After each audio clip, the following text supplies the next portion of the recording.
السلام علیکم ورحمۃ اللہ تعالی وبرکاتہ۔ مکاشفۃ القلوب کے درس میں آپ کا استقبال ہے۔ آج کا یہ ہمارا 30واں درس ہے اور کتاب کا 31واں باب جاری ہے جو ترک دنیا اور مذمت دنیا کے بارے میں ہے۔ اس سے پہلے 2 درس میں اسی کے تعلق سے بہت ہی اہم اور ضروری باتیں بیان ہوئی ہیں۔ آج ہم انشاءاللہ تبارک و تعالی اس کے آگے کی باتوں کو شامل کریں گے۔ حضرت فضیل ابن عیاض رحمۃ اللہ تعالی علیہ کا قول ہے کہ اگر دنیا مٹ جانے والے سونے اور آخرت باقی رہنے والی ٹھیکری کی ہوتی تب بھی فانی چیز پر باقی رہنے والی چیز کو ترجیح دینا مناسب ہوتا، چہ جائے کہ یہ دنیا ٹھیکری ہے اور آخرت خالص سونا ہے، مگر ہم نے پھر بھی دنیا کو پسند کر لیا ہے۔ حضرت ابو حازم رحمۃ اللہ تعالی علیہ کا قول ہے کہ طلب دنیا سے بچو۔ میں نے سنا ہے جو شخص دنیا کی توقیر کرتا ہے، یعنی دنیا کو اہمیت دیتا ہے، قیامت کے دن اسے بارگاہ خداوندی میں کھڑا کر کے کہا جائے گا یہ اس چیز کی عزت کرتا تھا جسے اللہ نے ذلیل پیدا کیا تھا۔ حضرت ابن مسعود رضی اللہ تعالیٰ عنہ کا قول ہے اس دنیا میں ہر شخص بطور مہمان ہے اور یہاں کی ہر چیز مستعار ہے، یعنی ادھار لی ہوئی ہے، استعمال کرنے کے لیے اس کو مستعار کہا جاتا ہے، اور ادھار چیز کا آدمی مالک نہیں ہوتا، استعمال کر کے اس کو واپس کرنا ہوتا ہے۔ تو دنیا کی ہر چیز کی یہی حیثیت ہے، مہمان آخر کوچ کر جاتا ہے اور مستعار چیز، ادھار لی ہوئی چیز واپس کرنی پڑتی ہے۔ اسی موضوع پر ایک اور شاعر نے اس طرح اظہار خیال کیا ہے جس کا ترجمہ یہ ہے کہ یہ مال اور اولاد مستعار چیزیں ہیں، ادھار لی ہوئی چیزیں ہیں اور انہیں ایک دن یقیناً واپس کرنا ہے۔ حضرت رابعہ بصریہ رحمۃ اللہ علیہ کے یہاں ان کے ساتھی جمع ہوئے اور دنیا کی مذمت کا ذکر چھیڑ دیا۔ آپ نے کہا چپ ہو جاؤ، دنیا کا ذکر نہ کرو، شاید تمہارے دلوں کے کسی گوشے میں دنیا کی محبت ضرور موجود ہے، کیونکہ جس شخص کو جس چیز سے محبت ہو جاتی ہے وہ اکثر اس کا ذکر کیا کرتا ہے۔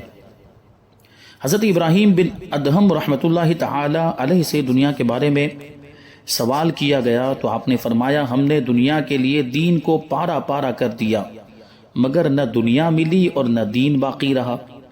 وہ بندہ خوش نصیب ہوتا ہے جس نے اللہ کی طرف توجہ کی اور دنیا کو بہتر آخرت کی امید میں صرف کر دیا۔ ایک اور شاعر کہتا ہے دنیا کے طلبگار کی اگرچہ طویل عمر ہو اور اسے ہر قسم کا عیش و نشاط میسر ہو، مگر میں اسے اس شخص جیسا سمجھتا ہوں جس نے ایک عمارت بنائی اور وہ عمارت مکمل ہوتے ہی زمین بوس ہو گئی ہو، یعنی گر گئی ہو۔ ایک اور شاعر کہتا ہے کہ یہ دنیا آخر کسی اور کی طرف منتقل ہو جائے گی، اسے راہ خدا میں خرچ کر دے، تجھے بخشش سے ہمکنار کرا دے گی، تجھے بخشش سے ہمکنار کرا دے گی، یعنی تجھے تیرے گناہوں کی مغفرت مل جائے گی۔ تیری دنیا سائے کی طرح ہے، کچھ دیر تیرے اوپر سایہ گستر رہے گی اور پھر ڈھل جائے گی۔ حضرت لقمان نے اپنے بیٹے سے کہا اے بیٹے دنیا کو آخرت کے لیے بیچ دے، دونوں طرف سے نفع اٹھائے گا، اور آخرت کو دنیا کے لیے نہ بیچ کیونکہ دونوں طرف سے نقصان میں رہے گا۔ حضرت مطرف بن شخیر رحمۃ اللہ تعالی علیہ کا قول ہے کہ بادشاہوں کے عیش و نشاط اور نرم و نازک لباس کو نہ دیکھو، بلکہ یہ دیکھو کہ وہ دنیا سے کتنی جلدی جا رہے ہیں اور کیسا برا ٹھکانہ ان کو ملے گا۔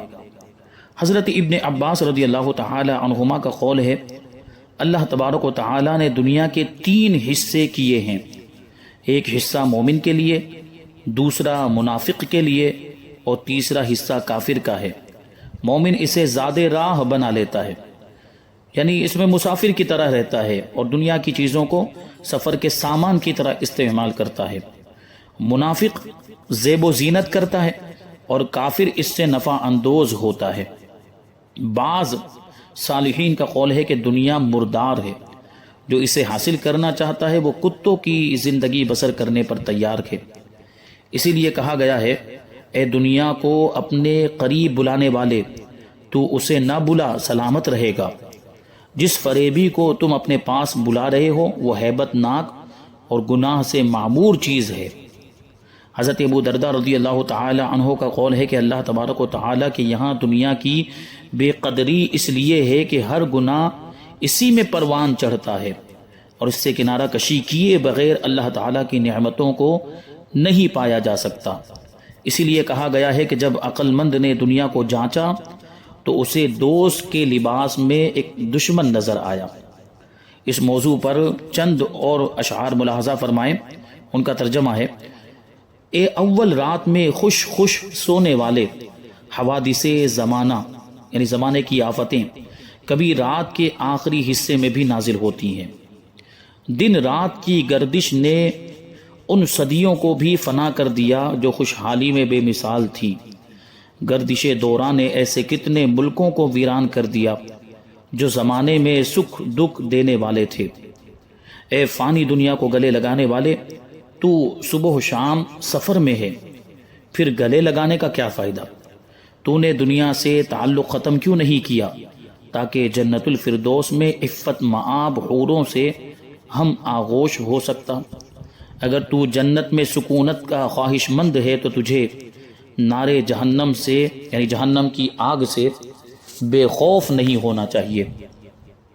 حضرت ابو امامہ باہلی رضی اللہ تعالی عنہ سے مروی ہے کہ جب حضور صلی اللہ علیہ وسلم کو مبعوث فرمایا گیا تو شیطان اپنے لشکر کے پاس آیا۔ انہوں نے شیطان سے کہا، ایک نبی مبعوث ہوا ہے اور اس کے ساتھ اس کی امت بھی ہے۔ شیطان نے پوچھا، کیا وہ لوگ دنیا کو پسند کرتے ہیں؟ انہوں نے کہا ہاں۔ شیطان نے کہا، پھر تو کوئی پرواہ نہیں، اگر وہ بتوں کو نہیں پوجتے تو نہ پوجیں، ہم انہیں 3 باتوں میں پھنسائیں گے۔ دوسرے کی چیز لے لینا، غیر پسندیدہ جگہوں پر خرچ کرنا اور لوگوں کے حقوق ادا نہ کرنا، یہی 3 چیزیں تمام برائیوں کی جڑ ہیں۔ ایک آدمی نے حضرت علی رضی اللہ تعالی عنہ سے دنیا کی تعریف پوچھی کہ دنیا کسے کہتے ہیں؟ آپ نے فرمایا، میں اس گھر کی کیا تعریف کروں جس کا صحت مند اصل میں بیمار ہے، جس کا بے خوف پشیمان اور شرمندہ ہے، جس کا مفلس غمگین ہے، جس کا مالدار مصیبتوں میں مبتلا ہو، اور جس کے حلال کا حساب ہو، حرام پر عذاب ہو اور مشکوک پر ملامت ہو، یعنی جس کے حلال اور حرام ہونے میں شک ہو اس پر بھی ملامت ہو، برائی کی جائے۔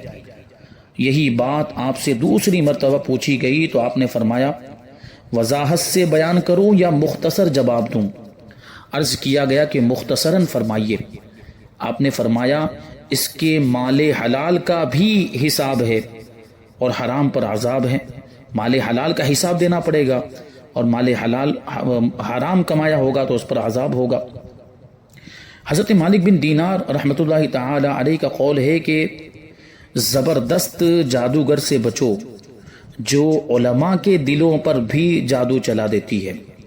فرمایا گیا وہ جادوگر دنیا ہے۔ حضرت ابو سلیمان دارانی رحمۃ اللہ تعالی علیہ کا قول ہے کہ جب دل میں آخرت کا تصور بسا ہوا ہو تو دنیا اس سے مزاحمت کرتی ہے، یعنی ٹکراتی ہے، اور جب دل میں دنیا کا تصور جاگزی ہو تو آخرت کوئی مزاحمت نہیں کرتی، اس لیے کہ آخرت کے تصورات کریمانہ ہیں اور دنیاوی وسوسے انتہائی جاہلانہ ہیں، اور یہ بہت بڑی بات ہے۔ ہمارے خیال میں اس سلسلے میں جناب سیار بن حکم رحمۃ اللہ تعالی علیہ کی بات زیادہ دانش مندانہ ہے۔ انہوں نے کہا ہے دنیا اور آخرت دونوں دل میں جمع ہوتی ہیں، پھر ان میں جو غالب آ جائے دوسرا فریق اس کا تابع بن جاتا ہے، یعنی دنیا غالب آ جائے تو آخرت اس کی تابع ہو جاتی ہے، آخرت غالب آ جائے تو دنیا اس کی تابع ہو جاتی ہے۔ حضرت مالک بن دینار رحمۃ اللہ تعالی علیہ کا ارشاد ہے، تم جس قدر دنیا کے لیے غمگین ہوتے ہو اسی قدر آخرت کا غم کم ہو جاتا ہے، اور جس قدر آخرت کا غم کھاتے ہو اسی قدر دنیا کا غم مٹ جاتا ہے۔ آپ کا یہ قول حضرت علی رضی اللہ تعالی عنہ کے اس ارشاد سے ماخوذ ہے کہ دنیا اور آخرت 2 سوکنے ہیں، ایک کو جتنا راضی کرو گے دوسری اتنی ہی ناراض ہوگی۔ حضرت حسن رحمۃ اللہ تعالی علیہ کا قول ہے، بخدا رب نے ایسی قومیں بھی پیدا کی ہیں جن کے سامنے یہ دنیا مٹی کی طرح بے وقار ہے، انہیں دنیا کے آنے جانے کی کوئی پرواہ نہیں تھی، چاہے وہ اس کے پاس ہو یا اس کے پاس ہو۔ کسی نے حضرت حسن رضی اللہ تعالیٰ عنہ سے ایسے شخص کے بارے میں پوچھا جس کو اللہ تعالیٰ نے مال دیا ہے، وہ اس سے راہ خدا میں دیتا ہے اور صلہ رحمی کرتا ہے، کیا ایسا شخص تلاش معاش کرے تاکہ کچھ اور دنیا حاصل کرے؟ آپ نے فرمایا نہیں، اگر ساری دنیا اسی کے دامن میں سمٹ آئے تب بھی اس کے لیے بس ایک دن کی روزی ہوگی۔ حضرت فضیل رضی اللہ تعالی عنہ کا قول ہے کہ اگر مجھے ساری دنیا کا کسب حلال کی صورت میں ساری دنیا کا مال مل جائے مگر آخرت کی بھلائی اس میں نہ ہو تو میں اس سے اس طرح دامن بچا کے نکل جاؤں گا جیسے تم مردار سے دامن بچا کے نکل جاتے ہو۔ جب حضرت عمر رضی اللہ تعالی عنہ شام کی مملکت میں داخل ہوئے تو حضرت ابو عبیدہ رضی اللہ تعالی عنہ ایک اونٹنی پر آپ کے استقبال کے لیے حاضر ہوئے جس کی نکیل رسی کی تھی۔ سلام و دعا کے بعد حضرت عمر رضی اللہ تعالی عنہ ان کے خیمے میں تشریف لائے۔ وہاں اونٹ کے پالان، تلوار اور ڈھال کے علاوہ کچھ نہیں تھا۔ حضرت عمر رضی اللہ تعالی عنہ نے پوچھا کوئی اور سامان بھی ہے؟ انہوں نے عرض کیا ہمارے آرام کے لیے یہی کچھ کافی نہیں ہے؟ یعنی اتنی سادگی والی ان کی زندگی تھی۔ جبکہ حضرت ابو عبیدہ ابن جراح رضی اللہ تعالیٰ عنہ ملک شام کے لیے جو لشکر بھیجا گیا تھا اس کے سپہ سالار تھے۔ حضرت حسن رضی اللہ تعالیٰ عنہ کا قول ہے کہ دنیا کی محبت میں ڈوب کر بنی اسرائیل نے اللہ کی عبادت کو چھوڑ کر بتوں کی عبادت شروع کی تھی۔ حضرت سفیان رضی اللہ تعالیٰ عنہ کا قول ہے کہ بدن کے لیے دنیاوی غذا حاصل کرو اور دل کے لیے اخروی غذا کی تلاش کرو۔ حضرت وہب رضی اللہ تعالی عنہ کا قول ہے میں نے ایک کتاب میں پڑھا ہے کہ دنیا عقل مندوں کے لیے مال غنیمت اور جاہلوں کے لیے سامان غفلت ہے۔ انہوں نے اس کی حقیقت نہ جانی یہاں تک کہ دنیا سے کوچ کر گئے۔ جب وہاں ان پر اس کی حقیقت منکشف ہوئی تو انہوں نے واپسی کا سوال کیا جو نامنظور ہوا۔ حضرت لقمان نے اپنے بیٹے سے کہا اے بیٹے اگر تو نے دنیا سے بے توجہی برتی اور آخرت کی طرف متوجہ رہا تو ایسے گھر کے قریب پہنچ گیا جو اس گھر سے بدرجہ بہتر ہے۔ حضرت سعید ابن مسعود رحمۃ اللہ تعالی علیہ کا قول ہے کہ جب تم کسی ایسے شخص کو دیکھو جس کی دنیا بڑھ رہی ہے اور آخرت کم ہو رہی ہے مگر وہ اس بات پر راضی ہو تو سمجھ لو کہ وہ شخص فریب خوردہ ہے، یعنی دھوکے میں ہے کہ اس کی صورت مسخ کی جا رہی ہے، اس کی صورت بگاڑی جا رہی ہے اور اسے محسوس بھی نہیں ہو رہا ہے۔ حضرت عمرو بن عاص رضی اللہ تعالی عنہ نے منبر پر کھڑے ہو کر فرمایا بخدا میں نے تم جیسی قوم نہیں دیکھی جس چیز سے حضور صلی اللہ علیہ وسلم کنارہ کش رہے تم اس میں مگن ہو۔ بخدا نبی کریم صلی اللہ علیہ وسلم پر ایسے 3 دن کبھی نہیں گزرے کہ ان پر ان کے مال سے زیادہ قرض نہ ہو۔ حضرت حسن رضی اللہ تعالی عنہ نے یہ آیت کریمہ فلا تغرنکم الحیات الدنیا، وہ ہرگز دنیا کی زندگی تمہیں دھوکے میں نہ ڈالے، یہ پڑھ کر فرمایا کہ جانتے ہو یہ کس کا فرمان ہے؟ یہ خالق دنیا مالک دنیا رب تبارک و تعالی کا فرمان ہے۔ خود کو دنیا کی مشغولیت سے بچاؤ، دنیا میں بہت سے شغل ہیں، اگر انسان دنیا کے کسی شغل کا دروازہ کھول دیتا ہے تو اس پر دنیا کے 10 اور دروازے خود بخود کھل جاتے ہیں، پھر وہ دنیا میں مشغول ہوتا چلا جاتا ہے۔ مزید فرمایا کہ انسان کتنا مسکین ہے، کتنا غریب ہے، ایک ایسے گھر پر راضی ہو جاتا ہے جس کے حلال کا حساب ہوگا اور حرام پر عذاب ہوگا۔ اگر وہ کسب حلال سے دنیا حاصل کرتا ہے تو قیامت کے دن اس سے اس کا حساب لیا جائے گا، اور اگر وہ مال حرام کھاتا ہے تو عذاب میں مبتلا ہوگا۔ انسان مال کو کم سمجھتا ہے مگر افسوس عمل کو کم نہیں سمجھتا، دینی مصیبت پر خوش ہوتا ہے اور دنیاوی مصیبت پر فریاد و فغاں کرتا ہے، روتا ہے، چلاتا ہے۔ حضرت حسن بصری رضی اللہ تعالی عنہ نے حضرت عمر ابن عبدالعزیز رضی اللہ تعالی عنہ کو ایک خط لکھا جس میں سلام کے بعد تحریر فرمایا کہ تم آخری انسان ہو جنہوں نے موت کا پیالہ پیا۔ آپ نے جواب میں لکھا بعد از تسلیم گویا تم دنیا میں کبھی نہیں رہے اور ہمیشہ آخرت میں رہے ہو، یعنی میری طرح دنیا میں تم بھی رہتے ہو اور موت کا پیالہ تم کو بھی پینا ہے۔ حضرت فضیل ابن عیاض رحمۃ اللہ تعالی علیہ کا قول ہے کہ دنیا میں آنا آسان ہے مگر اس سے نکلنا سخت مشکل ہے، یعنی جو دنیا سے دل لگا لیتے ہیں، جو دنیا کی رنگینیوں میں کھو جاتے ہیں، غافل ہو جاتے ہیں، ان کے لیے دنیا سے نکلنا بڑا مشکل ہے۔ بعض صوفیہ کا قول ہے کہ اس شخص پر انتہائی تعجب ہے جو موت کو حق سمجھتے ہوئے بھی مسرور ہے، خوش ہے، جہنم کو یقینی سمجھتے ہوئے بھی ہنستا ہے، دنیا کی ہلاکتوں کو دیکھتے ہوئے بھی مطمئن ہے، تقدیر خدا کو یقینی سمجھتے ہوئے بھی غمگین ہے۔ حضرت امیر معاویہ رضی اللہ تعالیٰ عنہ کے پاس نجران کا ایک ایسا شخص آیا جس کی عمر 200 سال تھی۔ آپ نے پوچھا کہ تو نے دنیا کو کیسا پایا؟ کہنے لگا بری بھی ہے بھلی بھی ہے، یعنی دن کے بدلے دن اور رات کے بدلے رات اس کی برائی اور بھلائی برابر رہتی ہے۔ بچہ پیدا ہوتا اور اسے ہلاک کرنے والا ہلاک کر دیتا ہے، اگر نئی مخلوق پیدا نہ ہوتی رہتی تو مخلوق بہت پرانی اور ویران سی ہو جاتی، اور اگر ہلاک کرنے والا نہ ہوتا تو یہ دنیا مخلوق سے بھر جاتی اور اپنی تمام تر وسعت کے باوجود تنگ ہو جاتی۔ آپ نے فرمایا کچھ مانگنا ہو تو مانگو۔ اس نے جواب دیا میری گزشتہ عمر لوٹا دیجئے یا اجل مقررہ کو یعنی آنے والی موت کو ٹال دیجئے۔ آپ نے فرمایا کہ یہ چیزوں تو میرے دائرے اختیار میں نہیں ہیں۔ اس شخص نے جواب دیا پھر آپ سے مجھے کچھ اور مانگنا بھی نہیں ہے۔ حضرت داؤد طائی رحمۃ اللہ تعالی علیہ کا قول ہے اے انسان تو امیدوں کو پا کر خوش ہو رہا ہے حالانکہ تیری اجل تیری موت قریب آ گئی ہے اور تو نے نیک اعمال میں تاخیر کی ہے، گویا یہ تیرے نہیں کسی اور کے کام آتے ہیں۔ حضرت بشر رحمۃ اللہ تعالی علیہ کا قول ہے کہ جو شخص اللہ سے دنیا مانگتا ہے وہ گویا اللہ کی بارگاہ میں بہت دیر تک حساب کے لیے ٹھہرنے کا سوال کرتا ہے، کیونکہ جس کے پاس جتنی زیادہ دنیا ہوگی اس کا حساب اتنا ہی لمبا ہوگا۔ حضرت ابو حازم رحمۃ اللہ تعالی علیہ کا قول ہے کہ دنیا میں کوئی بھی چیز ایسی نہیں ہے جو تجھے مسرور کرے، خوش کرے، مگر اللہ تبارک و تعالی نے اس میں ایک ایسی صفت بھی رکھ دی ہے جو تجھے بری معلوم ہوگی۔ حضرت حسن رضی اللہ تعالی عنہ سے مروی ہے کہ ہر انسان دل میں 3 حسد لے کر مرتا ہے، ایک یہ کہ وہ اپنے جمع کردہ مال سے سیر ہوتا اور وہ سیر نہیں ہوا، اور دوسرا یہ کہ اپنی امیدوں کو پایہ تکمیل تک پہنچاتا مگر نہ پہنچا سکا، اور تیسرے یہ کہ وہ آخرت کے لیے نیک عمل بھیجتا اور نہ بھیج سکا۔ یہ 3 افسوس لے کر جائے گا۔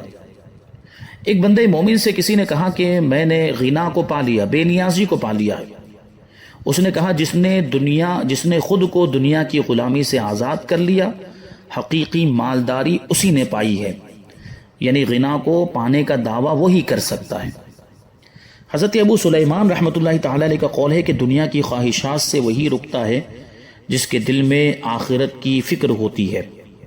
حضرت مالک بن دینار رحمۃ اللہ تعالی علیہ کا فرمان ہے کہ ہم نے محبت دنیا میں ایک دوسرے سے صلح کر لی ہے، ہم میں سے کوئی کسی کو نہ حکم دیتا ہے نہ منع کرتا ہے، حالانکہ اللہ تبارک و تعالی نے ہمیں اس چیز کا حکم نہیں فرمایا، کیا خبر ہم کس قسم کے عذاب میں مبتلا ہوں گے۔ حضرت ابو حازم رحمۃ اللہ تعالی علیہ کا قول ہے کہ دنیا کی معمولی سی محبت بھی آخرت سے کافی بے توجہی پیدا کرتی ہے۔ حضرت حسن رضی اللہ تعالی عنہ فرمایا کرتے تھے کہ دنیا کی بے قدری کرو، اسے اہمیت نہ دو، یہ اپنی بے قدری کرنے والوں پر بہت آسان ہے۔ مزید ارشاد فرمایا کہ جب اللہ تبارک و تعالی کسی بندے کی بہتری کا ارادہ فرماتا ہے تو اسے دنیا کا عطیہ دیتا ہے، جب وہ ختم ہو جاتی ہے تو اور دے دیتا ہے، اور جب بندہ دنیا کو حقیر سمجھنے لگتا ہے تو اللہ تبارک و تعالی اسے بے اندازہ مال و دولت دے دیتا ہے۔ ایک صالح نیک آدمی اپنی دعا میں کہا کرتے تھے کہ اے آسمانوں کو زمین پر گرنے سے روکنے والے، مجھ سے دنیا کو روک لے، یعنی مجھے دنیا نہ دے۔ حضرت محمد بن منکدر رحمۃ اللہ تعالی علیہ کا قول ہے کہ قیامت کے دن ایسے شخص بھی ہوں گے جنہوں نے زندگی کے دن روزوں میں اور راتیں عبادتوں میں گزاری ہوں گی، راہ خدا میں مال و دولت خرچ کیا ہوگا، راہ خدا میں جہاد کیا ہوگا، اور منکرات سے ناجائز باتوں سے اپنا دامن بچایا ہوگا، مگر ان کے بارے میں کہا جائے گا یہ وہ ہیں جنہوں نے رب کی حقیر کردہ چیز کو بہت بڑا سمجھا تھا، اور رب کی باعظمت چیزوں کو انہوں نے حقیر سمجھا تھا۔ ذرا سوچو تو صحیح، ہم میں سے کتنے ایسے ہیں جو اس مصیبت میں مبتلا نہیں ہیں؟ علاوہ ازیں گناہوں کے کوہ گرا کا بار بھی ہماری گردنوں پر موجود ہے۔ تو یہ دنیا کی مذمت اور دنیا کی بے وقعتی کے تعلق سے بزرگان دین کے، علماء کرام کے، صوفیاء اعظام کے اقوال بیان کیے جا رہے ہیں۔ ابھی اس میں اور کچھ باتیں باقی ہیں، انشاءاللہ تبارک و تعالی اس کو ہم آئندہ درس میں شامل کریں گے۔ اللہ تبارک و تعالی کی بارگاہ میں دعا ہے کہ جو کچھ بھی بیان ہوا اس پر ہم سب کو عمل کرنے کی توفیق عطا فرمائے۔ وما علینا الا البلاغ۔ السلام علیکم۔